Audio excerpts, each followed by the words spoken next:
connections with foreigners in Japan. Hello everyone. Do you have a relationship with foreigners in Japan? My first connection with a foreigner was by learning English with my friend when I was in the first grade of elementary school. The teacher who taught me was from the Philippines. The second link, through my parents who have traveled to the Philippines and Thailand before I was born. Many Filipinos and Thais are Japanophiles, and they are kind and cheerful. The meaning of the Japanophiles is people who like Japan. Recently, the number of the foreigners living in Japan, like that English teacher, is increasing year by year. When I go out to eat with my family, foreigners might serve me. I think they are amazing working in restaurants and convenience stores. I think it's amazing because it is difficult to study Japanese and to live a different culture and lifestyle. Working and to living in a foreign country can cause a lot of anxiety. I think it is important not only to learn a language, but also to know the rules of society and understand the conversation with other people. And I want to help them if they are in trouble. But to help, I also to be able to communicate in English. I want to be a person who can help foreigners living in Japan. To that end, I want to do my best to learn English. And when Japanese people go abroad, I would be happy if Japanese people who live there could help me. I want to create a relationship with foreigners so that they can feel supported by people here when they are in trouble. Now there are some areas in the world where war is happening. There are differences in culture and lifestyle. But if we respect each other, understand each other, we can enjoy each other's lives. Thank you for listening.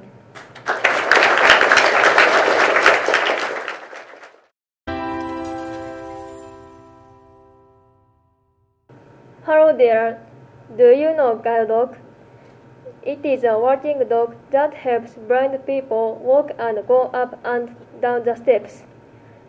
One day, when I was reading a newspaper, I came across an article about a guide dog. The content was shocking, saying 60% of guide dog users were not allowed to ride a taxi and were also prevented from entering the store. It was written that more than 60% of the visually impaired persons were not permitted to enter the store because there was a guide dog. Until now, I believed that blind people could go anywhere with guide dogs, but the reality seems to be different. Why does this happen? I was filled with doubt and anger. In addition, I was surprised that some people are being treated discriminatorily in addition to not being allowed to access to stores. Why do blind people who use them get this kind of discrimination? Certainly, not all people are dog lovers like me.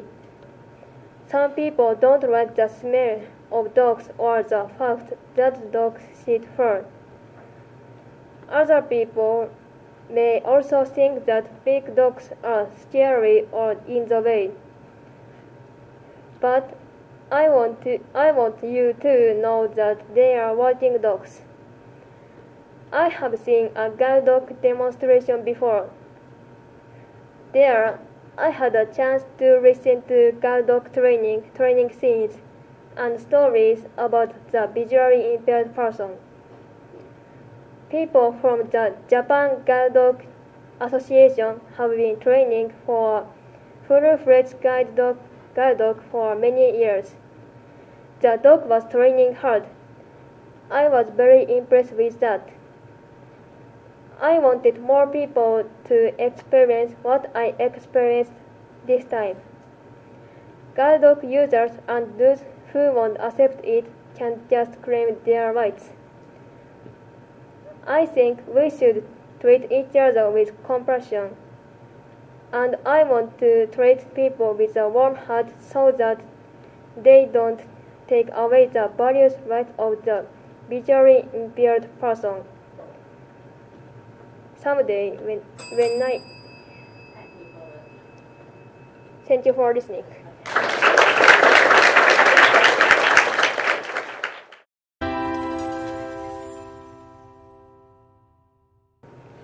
This is the world. The world is huge. Many kinds of cultures, races living in the world. I know this fact, but I don't feel the world is very wide. I was born in Katsushikaku in Tokyo. I was enjoying my own life. This small town is my everything. One day, my grandfather said to me, "Let's go to the US together and see the world." But he had a stroke and was hospitalized 2 years ago. Then he has hemiplegia. I was worried about his condition. We arrived at the airport in US, and when my grandfather was going to the restroom, one man came close to him, opened the door. He kept the door open until my grandfather came out of the restroom. So my grandfather said, "Thank you," to him. He said, "My pleasure," and smiled. I've never seen a situation like this before. So I was very surprised and felt happy. Then we went to the baseball stadium in LA because my grandfather loves baseball very much. He enjoyed watching a baseball game. Suddenly, an American family next to us said to him, "Let's watch a game together." So my grandfather said, "Of course." And he tried to walk through an aisle. They held his hand naturally when he went downstairs. Everybody enjoyed the game too.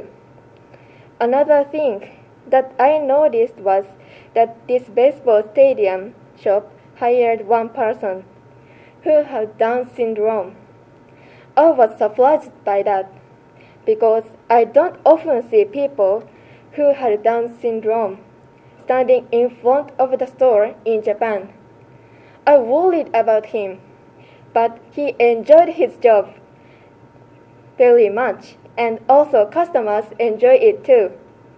Even in Japan, discrimination against people with disabilities is decreasing, but I think there are many people who feel sorry for people with disabilities.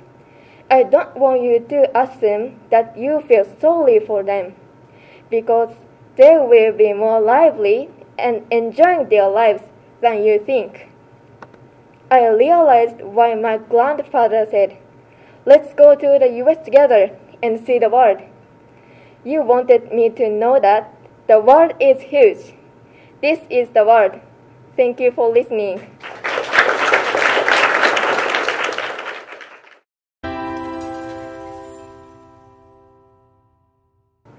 Being judged. I think everyone cares about being judged. I'm no exception to this. When I joined the sports team at school, I couldn't play well. I practiced hard with good players after I joined. Gradually, I started to play well, or so I thought. But one day, a student who was junior to me told me, "You can't play well." When I heard her saying at first, I was shocked. Then I felt very frustrated and very sad. I used to worry about how people saw me before too, but this was the first time I could not shake it off. For example, when I sang in the chorus, people who heard me often told me, "Your voice stands out too much." To be in a chorus, one has to match their voices to the other singers. My friend told me, "You can't be number one in the chorus club because there are no number ones here." These words I also remember clearly. After hearing all these things, I became worried. I started to limit myself and my confidence started to decrease. If I didn't have to worry about being judged, I could have been free and do my best. I thought about it, and I tried to demonstrate my ability. We had a situation no one had ever experienced it before recently. This is when our classes shifted online and we had tests coming soon. If someone told me, "You can't do it," I would stop studying or give up. But at that time, no one said any negative messages. So I started to thinking positively. Now my classmates and I are at the same starting line. I studied hard after that. As a result, the test I had after that was my best ever score. Through this experience, I noticed that I shouldn't care about people's evaluation. If you are worried about being judged, don't. Don't worry. Don't let others put limits on you. You should believe in yourself. You should believe in your mind. You will surely become stronger. Thank you for listening.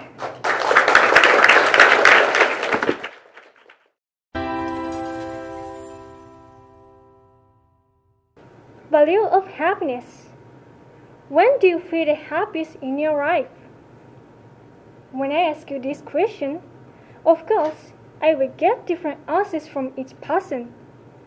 I think this is because each person has different perceptions of happiness. So, we can say this is true happiness. What can be happiness for someone is unhappy for others. According to SDGs goals, we are aiming for no poverty, reduce inequality, and have peace, justice, and strong intuitions. However, how can we make freedom and equality go together when each person has different perceptions of happiness? I wanted to learn more about the perceptions of happiness because I thought it is what we need to examine if we truly want to end poverty and make world more equal. To give you an example, when I was an elementary school student, I took the entrance exam for Da妻Arasan and passed it. This was one of the happiest moments in my life. Why was this possible? I think this is because I live in a capitalist society like Japan, which is based on freedom of choice. In this society, we can get our freedom and choice, but in fact, there were some people who couldn't pass the exam. This happened because capitalist societies has competition. So, for the people who did not succeed, they may not be unhappy in the situation. In addition, if these kind of competitions intensify, it can create a society which is free but has competition and disparity. On the other hand, how do people in socialist societies view happiness? They live with the value of sharing equality and happy. For them a point, the Japanese way of living might be unhappy. Moreover, there may be people in capitalist countries who are not happy with capitalism. Similarly, there may be people in socialist countries who are unhappy with socialism. In this way, just one ism like capitalism can create a gap when people who have different thought, values, and thinking come together. In order to my first question, how can we make freedom and equality go together when each person has a different perceptions of happiness. Thank you for listening.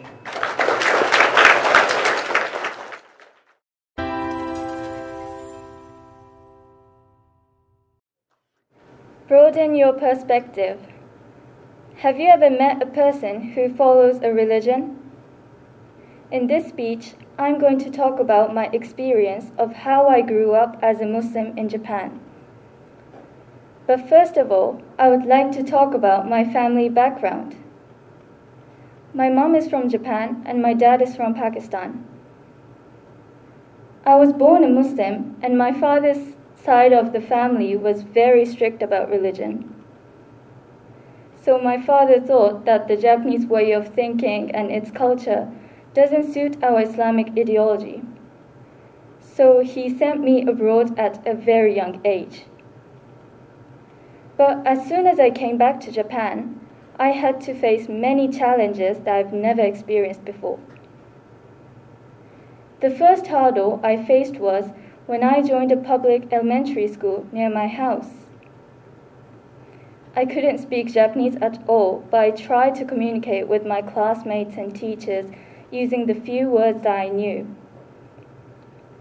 And by slowly taking my time, I started to speak my mother tongue.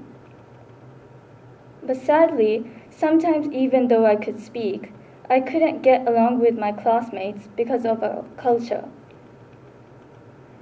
The second thing is about the school lunch. Because of my beliefs, I can't eat meat that is not halal. So I asked my teacher if they could prepare my lunch or not.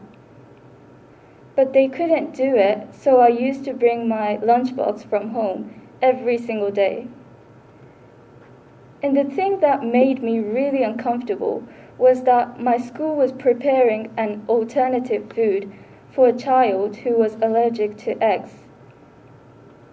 Why couldn't do the same thing for me?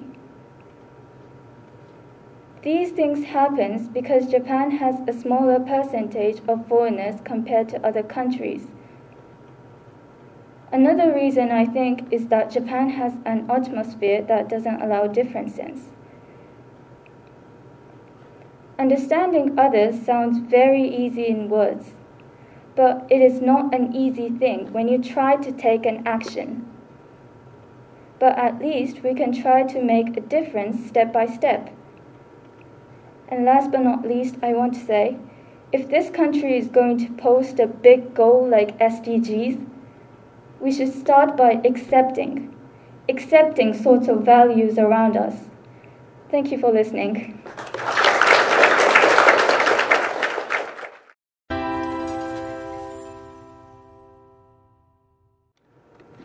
A good speech can change the world. Hello,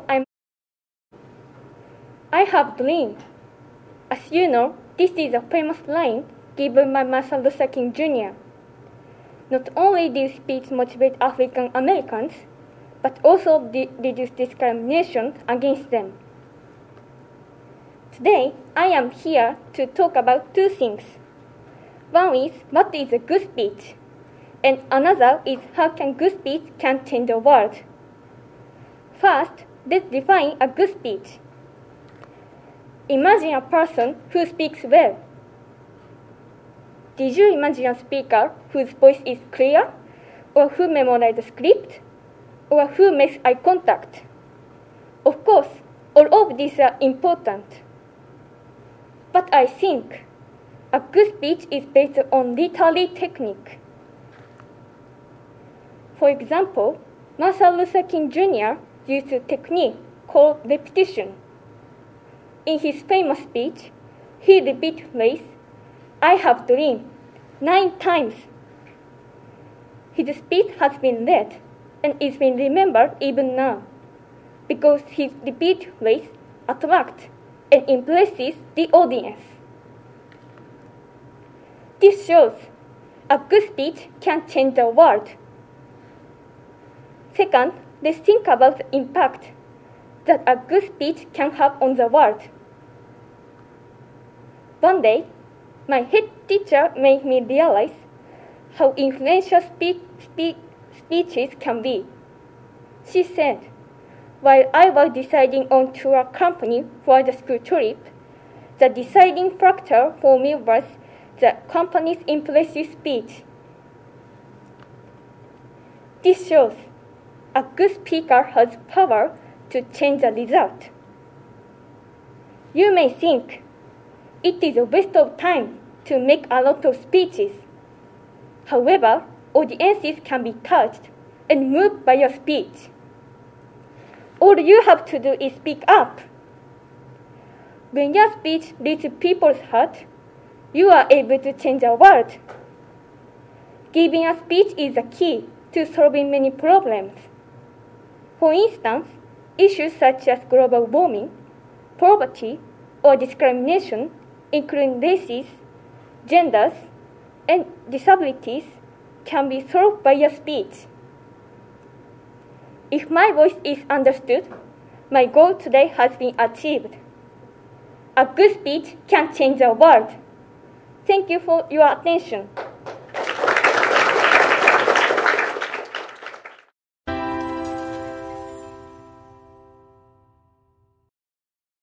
Hello everyone.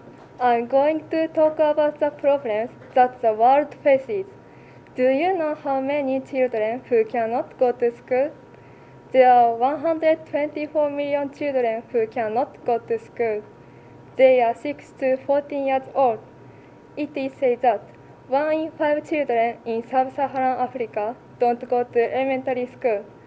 I was surprised because almost 100% of children in Japan go to elementary school. Why can't children go to school? There are many reasons. For example, some children have to take care of their little brothers and sisters. Other children have to work for their family. They want to study at school, but they can't because of poverty. According to ILO, 160 million children who are engaged in child labor.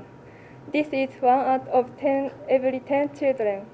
Of the total, 70% are engaged in agriculture, forestry, and fisheries, 20% in services, and 10% in industry. Nearly 28% of children aged 5 to 11, and 35% of children aged 12 to 14 engage in child labor and do not go to school. Many of them work in poor conditions where hazardous and toxic materials are present and their lives are at risk. No matter how hard they work, they receive very little money. Without opportunity for education, children will not be able to read or write. According to UNESCO, 750 million people around the world cannot read or write. They are over 15 years old. I was surprised at this situation. I thought about what kind of problems you may have if you cannot read. For example, you may take the wrong medicine because you cannot read the prescription. It's dangerous. If you can read, you can enrich your life. By being able to read, you can actively be part of the global society.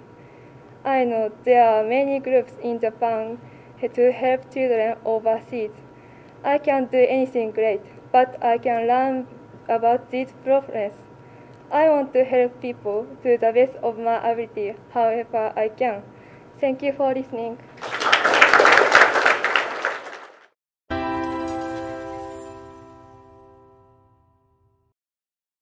Today's protagonist is sign language. Hello everyone, it is a bit children, but you ever use sign language? I think many people say that they have never used it. From now on, I will talk about sign language. The reason I chose sign language is because I learned in English class when I was in junior high school. Sign language is a visual sign language. There are 300 kinds in the world. It is one of the communication. When used, it is important to move your hand and face expression. I will actually show you the two sign language. Please think about what it meant together. The first is this.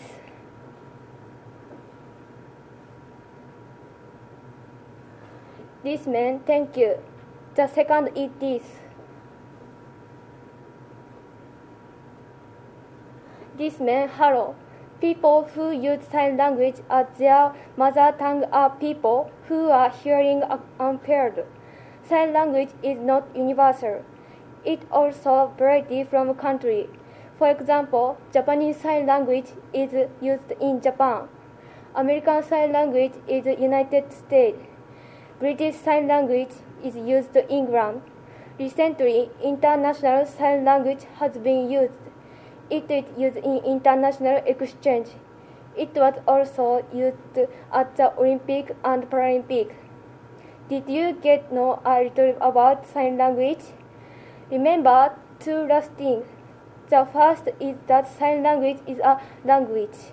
The second is please try to understand sign language. Thank you for listening.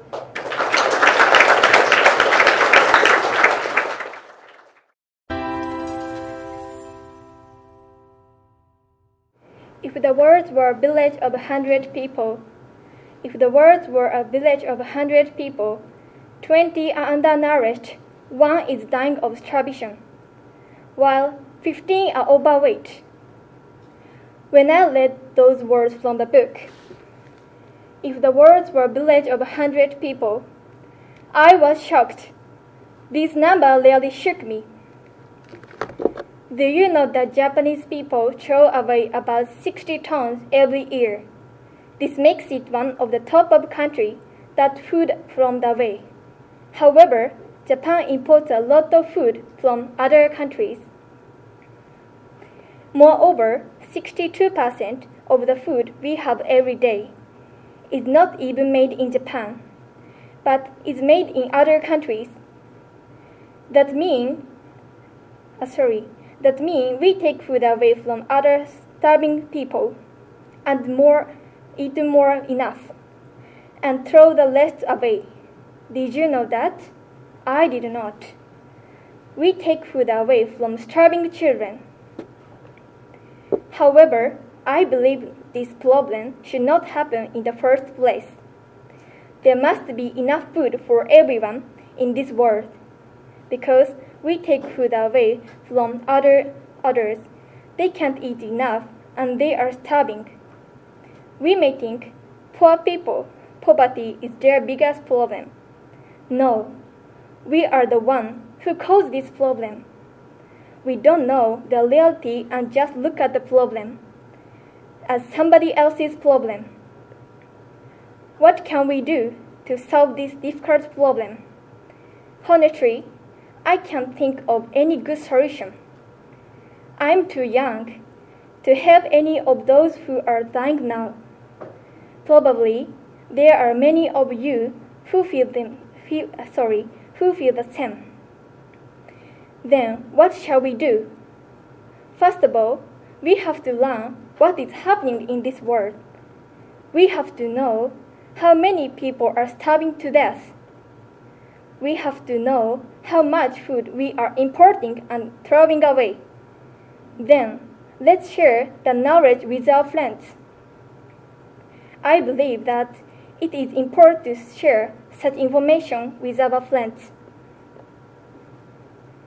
If we can share that we know, we all can think of what action to take together. Then, we can do more. For example, if we decide to give $1 a day to the country that need more food, 1,000 of us, 1,000. Thank you for listening.